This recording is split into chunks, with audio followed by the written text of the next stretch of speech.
नमस्कार, कसे आहात तुम्ही सगळे?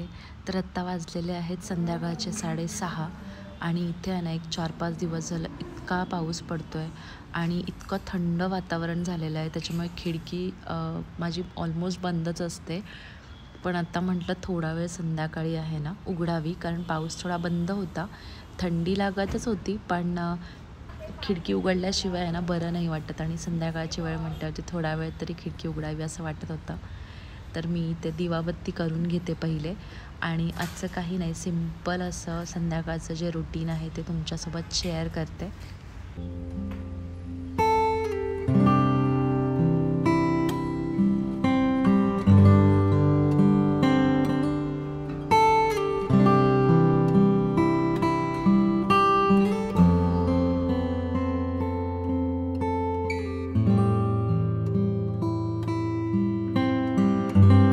तर संध्याकाळी 6-6:30 वाजता आहे ना, जोपर्यंत मी दिवाबत्ती करत नाही तोपर्यंत माझी पुढची काहीच कामं होत नाहीत. असं वाटतं कधी पहिले एकदा दिवा लावते, अगरबत्ती लावते आणि त्यानंतर माझं जे काही काम आहे ते करून घेते.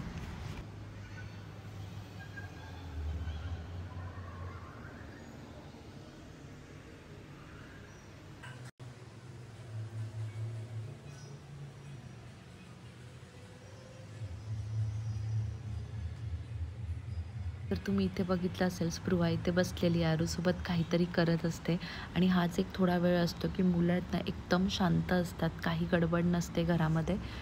नाहीतर त्याच्या आधी खूप ते दोघंजणं भांडण करत होते. सो तरी ठीक आहे आणि असंच त्यांना काहीतरी मी खायला वगैरे देते. तर कधीतरी मखाने तर माझ्याकडे नेहमी भाजून ठेवलेलेच असतात आणि मुलांना खूप आवडतात. हे बोल मखाना. मखाना देऊ. मखाना खायचंय तुम्हाला? घे वाटी. असं काहीतरी स्नॅक्स आहे ना मी ठेवते. एक 4-5 वाजता नाहीतर एक 7 वाजता त्यांना द्यायला. म्हणजे मुलं शांत बसतात एक थोडा वेळ आणि माझं जे किचनमधलं एक्स्ट्राचं जे काम आहे ना, ते मी करून घेते. ओके, दादाला विचार मखाना खाणार आहे का दादा? छान आहे.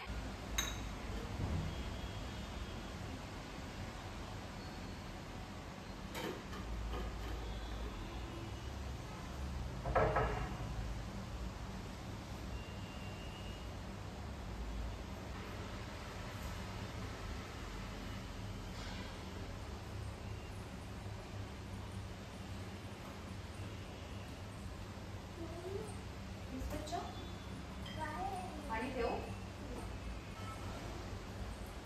तर मला थोडंफार माझं रिस्टॉक करायचं होतं. म्हणजे काही मसाले मी नवीन घेऊन आलेली होती.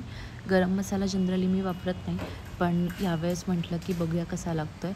आणि इथे आहेत ना असे नानकटाईचे जे बिस्किट्स आहेत, ज्याला उस्मानिया बिस्किट्स म्हणतात, ते घेऊन आलेली होती. तर ते सगळं काही मला भरून ठेवायचं होतं आणि बाहेर बघा इतकं छान क्लायमेट वाटत होतं.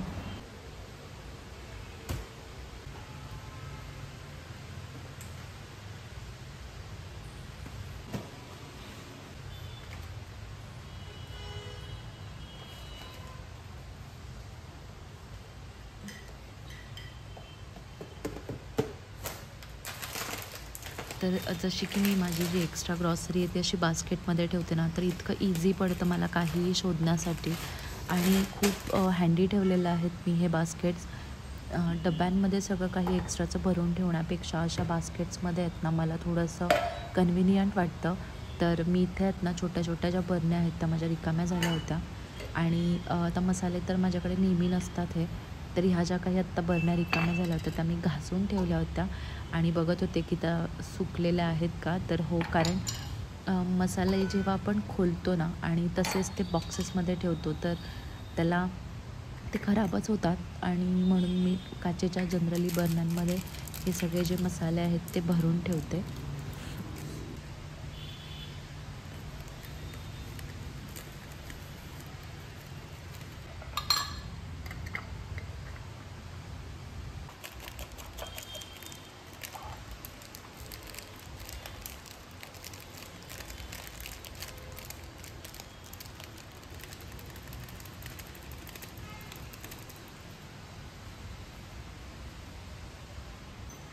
तर या ज्या बरण्या आहेत ना, परफेक्टली माझ्या दुसऱ्या ज्या मसाल्यांच्या बरण्या आहेत ना त्याला मॅच झालेल्या आहेत, कारण झाकण जे आहे ते गोल्डन कलरचंच आहे.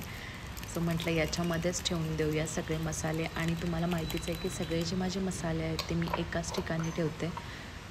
तर हिंग देखील जी प्लास्टिकची डबी असते ना त्याच्यामध्ये खराब होतं असं वाटतं. म्हटलं बघूया काचेच्या बरणीमध्ये हिंग टिकतं आहे का व्यवस्थित, म्हणून त्याच्यामध्ये भरून ठेवलं आहे.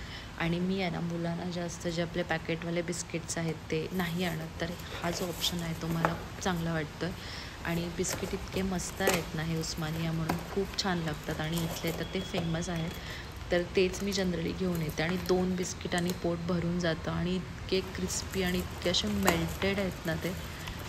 तर ते मी अशा बरण्यांमध्ये ठेवून देते. आता जसं तुम्ही बघितलं की स्पृहा बघते आणि तिला पाहिजे असते की हे दे ते दे, ती असं करत असते. सो मी या सगळ्या ज्या गोष्टी आहेत ना त्या एकत्र ठेवायचा प्रयत्न करते. ड्रायफ्रूट्स एका सेक्शनमध्ये आहेत, या सगळ्या ज्या गोष्टी आहेत त्या एका सेक्शनमध्ये आहेत. पण मला एक स्नॅक्सचा एक सेक्शन बनवायचा आहे की जिथे मुलांना देखील दिसेल काय काय ठेवलेलं आहे आणि इझी टू म्हणजे घेता येईल असं काहीतरी करायचं. आत्ता तरी मी माझा जो पॅन्ट्री युनिट आहे तिथे हे सगळं काही ठेवलेलं आहे.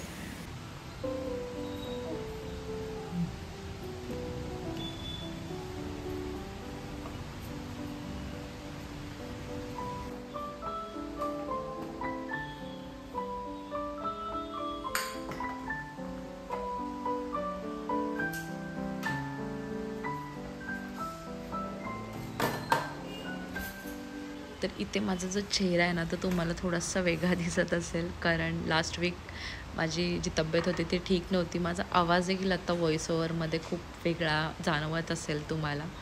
तर हे बिस्किट मला पर्सनली खूप आवडतात आणि मी आहेत ना जे काही 2-4 राहिलेले आहेत ते याच्यामध्ये ठेवून देते, म्हणजे मला किचनमध्ये काम करताना वगैरे असं खायला भेटून जाईल म्हणजे लगेच वरच्यावर. तर इथेच ठेवून देते मी. आणि काय माहिती जेव्हा असे पॅकेट्सवाला मी काही घेऊन येते ना तर ते मला तसेच पॅकेट्स टेबलवर ओट्यावरती कुठेही ठेवायला बिलकुल नाही आवडत. ते जिथे जागच्या जागी गेलं ना तेव्हाच मला शांती मिळते. आणि काही असू दे, म्हणजे ते खायचं असू दे किंवा ग्रॉसरी असू दे किंवा काही असू दे, तर ते पहिले मला सगळं जागेवरती ठेवायची सवय झालेली आहे पहिल्यापासूनच. स्टॉक करून ठेवलेले जे मसाले आहेत ते इथे आहेत आणि नेहमी लागणारे जे मसाले आहेत ते मी गॅसच्या खाली जो माझा कप्पा आहे तिथे ठेवलेले आहेत.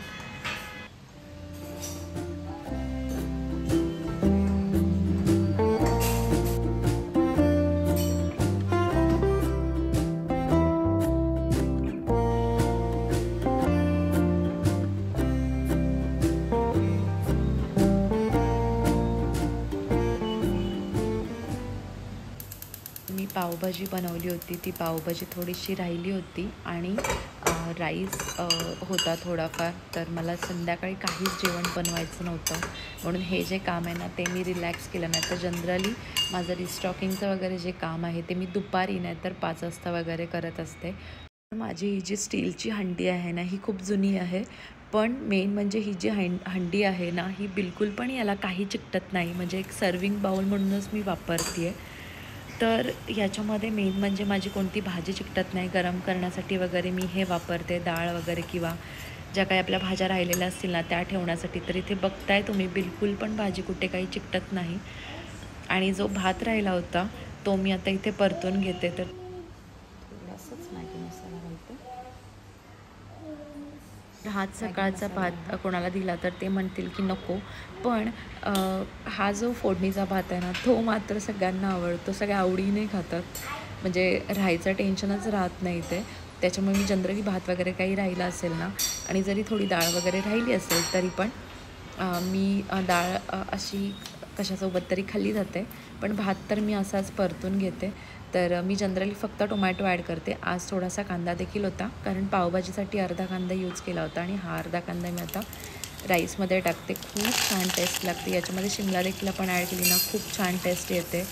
एकदम असा चायनीज फ्राईड राईस खाल्ल्याचं फ्लेवर येतो त्याला.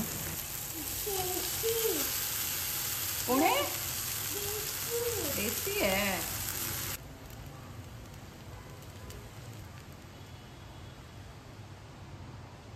तर हे असं होतं माझं आजचं इव्हिनिंगचं रुटीन. व्हिडिओ कशी वाटली मला नक्की सांगा. तर भेटूया अजून एका नवीन व्हिडिओमध्ये. तोपर्यंत तुमची काळजी घ्या. Take care and bye.